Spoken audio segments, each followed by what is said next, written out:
ಪುರಾಣ ಪ್ರಸಿದ್ಧ ಶ್ರೀ ಕ್ಷೇತ್ರ ಗೋಕರ್ಣದ ಶ್ರೀ ಮಹಾಬಲೇಶ್ವರ ದೇವಸ್ಥಾನದಲ್ಲಿ ಮಹಾಶಿವರಾತ್ರಿಯನ್ನ ವಿಜೃಂಭಣೆಯಿಂದ ಆಚರಿಸಲಾಯಿತು. ಸಹಸ್ರಾರು ಭಕ್ತರು ಆತ್ಮಲಿಂಗವನ್ನು ಸ್ಪರ್ಶಿಸಿ ಪೂಜೆ ಸಲ್ಲಿಸುವ ಮೂಲಕ ಧನ್ಯತೆ ಮೆರೆದರು. ಶಿವನ ಆತ್ಮಲಿಂಗವಿರುವ ಪುರಾಣ ಪ್ರಸಿದ್ಧ ಕ್ಷೇತ್ರ ಗೋಕರ್ಣದ ಶ್ರೀ ಮಹಾಬಲೇಶ್ವರ ದೇವಾಲಯದಲ್ಲಿ ಮುಂಜಾನೆ 4 ಗಂಟೆಯಿಂದಲೇ ಸರದಿಯಲ್ಲಿ ನಿಂತ ಭಕ್ತರು ಶ್ರೀ ಮಹಾಬಲೇಶ್ವರ ದೇವನಿಗೆ ಬಿಲ್ವಪತ್ರೆ ಹೂವು ಸಲ್ಲಿಸಿ ಅಭಿಷೇಕ ಮಾಡಿದರು. ಆತ್ಮಲಿಂಗವನ್ನು ಸ್ಪರ್ಶಿಸಿ ಪೂಜೆ ಮಾಡಲು ಅವಕಾಶ ಕಲ್ಪಿಸಿದ್ದರಿಂದ ಅಪಾರ ಸಂಖ್ಯೆಯಲ್ಲಿ ಭಕ್ತಸ್ತೋಮ ನೆರೆದಿತ್ತು. ದೇವಸ್ಥಾನದಿಂದ ಮುಖ್ಯ ಕಡಲ ತೀರದವರೆಗೂ ಭಕ್ತರು ಸರದಿಯಲ್ಲಿ ನಿಂತು ಆತ್ಮಲಿಂಗದ ದರ್ಶನ ಪಡೆದು ಪುನೀತರಾದರು.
ಇನ್ನು ಗೋಕರ್ಣದ ಮುಖ್ಯ ಕಡಲ ತೀರದಲ್ಲೂ ಶಿವರಾತ್ರಿ ಹಬ್ಬದ ಸಂಭ್ರಮ ಕಳೆಕಟ್ಟಿತ್ತು.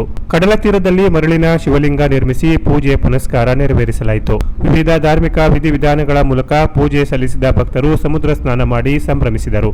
ಬಳಿಕ ಭಕ್ತರು ಶ್ರೀ ಮಹಾಬಲೇಶ್ವರ ದೇವಾಲಯಕ್ಕೆ ತೆರಳಿ ಆತ್ಮಲಿಂಗ ಸ್ಪರ್ಶ ಮಾಡಿ ಪೂಜೆ ಸಲ್ಲಿಸುವ ಮೂಲಕ ಧನ್ಯತೆ ಮೆರೆದರು.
Canara press news Gokarna.